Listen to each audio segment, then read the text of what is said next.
Hello children, today let us read and understand the third lesson from your supplementary reader. The name of the lesson is The Reader of Books. This is an excerpt from the story Matilda. Excerpt means taken from. And the writer is Roald Dahl. He was a British novelist, short story writer and poet. So the characters that you will come across are a small girl named Matilda and the librarian Mrs. Phelps. So you will come across an extraordinary little girl who discovers the joy of reading. So let us see how this girl taught herself to read. By the time Matilda was 3 years old, she had learned to read by studying newspapers and magazines that lay around the house. So you can see how this girl learned to read. Okay, no one taught her. She learned to read by studying newspapers and magazines that lay around the house. Then at the age of 4, she had a strong desire to read books, but in her house, the only book that was available was her mother's recipe book named Easy Cooking. She read the book so thoroughly that she learned all the recipes by heart. Then she decided that she wanted something more interesting to read. तो अपने पापा से पूछती है कि if he could buy her a book, but her father was not interested in buying a book for her. Instead, do you know what he told her? He told her to sit and watch TV and said that she was getting spoiled also.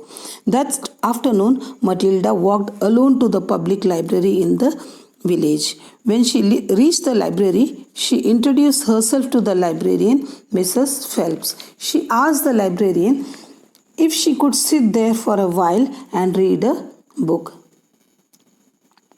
Mrs. Phelps, the librarian, was quite surprised seeing a small girl who had come alone, but she told her that she was welcome to the library. Matilda then asked for the children's books. Mrs. Phelps told her that the children's books are there on the lower shelves. Then the librarian asked her कि उसको कोई help चाहिए क्या book ढूंढने में and a book with lots of pictures in it. Matilda refused and said that she could manage herself. And from that day onwards, on every afternoon, Matilda would walk to the library, which took her only 10 minutes. And then she would sit in a cozy corner. Cozy means a comfortable corner, and read one book after another. Once she finished reading all the children's books, she began to wander around searching for some other books. Then Mrs. Phelps, who had been watching her, got up from her desk and asked her if she needed any help. Then Matilda told her that she had finished reading all the children's books and she was wondering what to read next. The librarian then asked her if she was actually reading the book or simply looking at the pictures. But Matilda's reply was that she was reading the book also. Then Mrs. Phelps looked down at her from her great height and Matilda looked right back at her. Matilda told her that some books were not good but others were lovely. Now the book that she liked the most was The Secret Garden, which was full of mystery. Mystery means puzzle. मतलब पहेली. The mystery of the room behind the closed door and the mystery of the garden behind the big wall. Mrs. Phelps was very surprised and asked Matilda her age. And Matilda told that she was 4 years and 3 months. Mrs. Phelps was so surprised, but she did not show it. And she asked her what sort of book she would like to read next. Matilda replied that she would like to read a good book that grown-ups read. Grown-ups means bade log, and that too a famous one. So Mrs. Phelps looked along the shelves and was not sure what to bring out and asked herself if anyone selects a famous grown-up book for a 4-year-old. Then finally she was successful and took out a very famous and good book named Great Expectations by Charles Dickens and told her that if she found the book too long, then she will find a shorter and a bit easier book for her. Mrs. Phelps told herself that she must be mad to give the small child the grown-up's book. But to Matilda she said that she could try to read it. Over the next few afternoons, Mrs. Phelps observed the small girl sitting for hours and after hours in the big armchair at the far end of the room with the book on her lap. She had to keep the book on her lap because the book was too heavy for her to hold up. And it was indeed a strange sight to see the small girl sitting on a chair with her feet nowhere near touching the floor and totally lost in the book written by Charles Dickens. The only movement that she made was to turn over the page. Mrs. Phelps always felt sad when she had to go to tell her that it was 10 to 5. That means it was time for her to leave. During the first week of Matilda's visits, Mrs. Phelps had asked her if her mother came along with her to drop her and to take her back home. Matilda had replied that her mother goes to Aylesbury every afternoon and she doesn't know that Matilda comes here to the library. Mrs. Phelps told her that she should come to library with parents' permission. Then Matilda replied that her parents don't encourage reading books. So the librarian asked what her parents expected her to do in the afternoon. And Matilda's reply was that they wanted her to watch TV.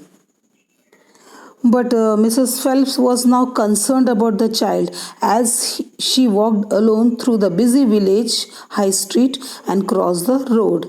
But she decided not to get involved in other people's problems. Now, within a week, Matilda had finished reading Great Expectations that contained 411 pages. She told Mrs. Phelps that she loved the book and asked if Dickens had written any other book. So, Mrs. Phelps, the librarian, was very surprised and asked her if she could choose another book.